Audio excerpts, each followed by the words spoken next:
दोस्तों नमस्कार। आज है 11 जून सन 2024 मंगलवार। Colonel Ajay CEO Ajay astro money group first global astro finance digital channel से आपसे मुखातिब होता हूं। दोस्तों, मसाले की हर महत्वपूर्ण खबर आप तक पहुंचाने की हमने जिम्मेदारी उठाई है और हमारा प्रयास यही रहता है कि मसालों से जुड़ी हर महत्वपूर्ण खबर को आप तक पहुंचाए। खबर निकल के आ रही है कि मसाला बोर्ड ने नीलामी में इलायची की रीपुलिंग यानी एक ही लॉट को अनेक बार खरीद बिकवाली करने के प्रक्रिया पर रोक लगा दी है।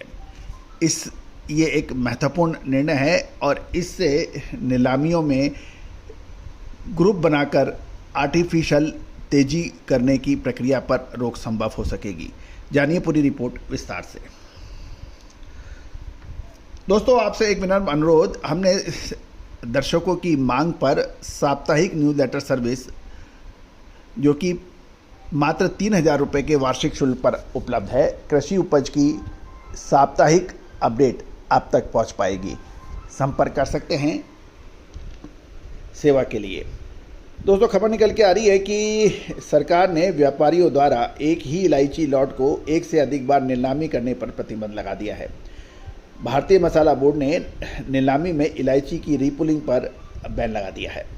खबर ये निकल के आ रही है कि इडुक्की में इलायची उत्पादकों के अनुरोध को ध्यान में रखते हुए मसाला बोर्ड ने नीलामी मंच पर कमोडिटी की रीपुलिंग पर प्रतिबंध लगाया है।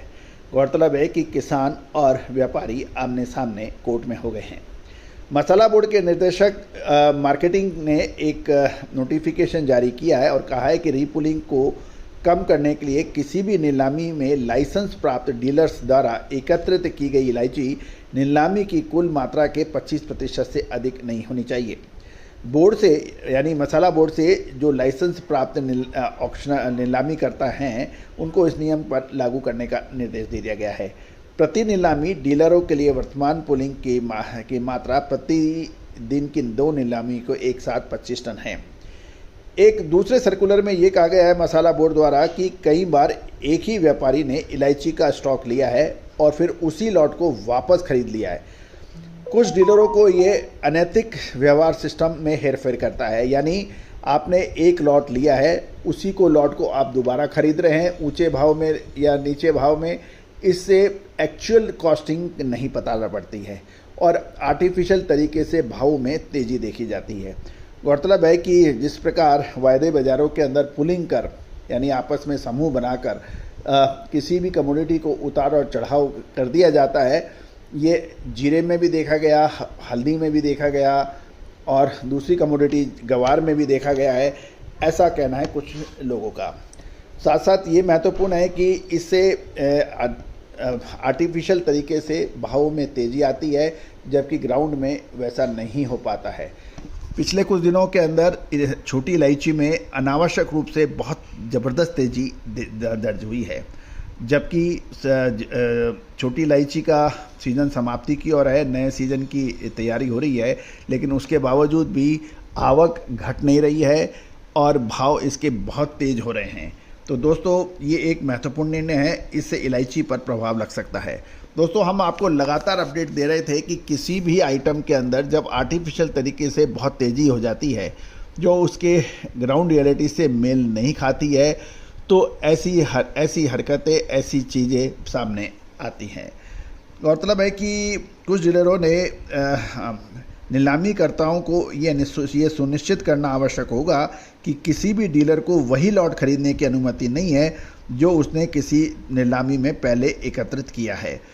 किसानों का आरोप यह था कि डीलर नीलामी से उधार पर इलायची खरीदते हैं, फिर लाभ कमाने के लिए उसे दूसरी नीलामी में दोबारा इकट्ठा करते हैं और ये एक सतत प्रक्रिया चलती रहती है। वंदन मेड़ू इलायची उत्पादक संघ ने कहा है कि स्पाइस बोर्ड के निर्देश में नीलामी केंद्रों के बैनर तले कुछ समूह यानी कुछ ग्रुपों द्वारा इलायची की दोबारा स्टॉकिंग करने में रोकने में मदद मिलेगी।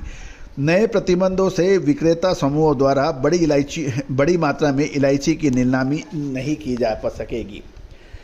एसोसिएशन ने केरल उच्च न्यायालय में रीपुलिंग रोकने के लिए याचिका दी थी और दूसरी ओर अन्य व्यापार समूह केरल इलायची डीलर चैम्बर यानी एक था वंदन मेड़ू इलायची उत्पादक संघ जो कि किसानों का है, दूसरी ओर व्यापारियों का समूह केरल इलायची डीलर चैम्बर्स ने भी उच्च न्यायालय में एक याचिका दायर की थी जिसमें मांग की गई थी कि व्यापारियों को नीलामी में 100% पूर्ण पुलिंग की अनुमति दी जाए।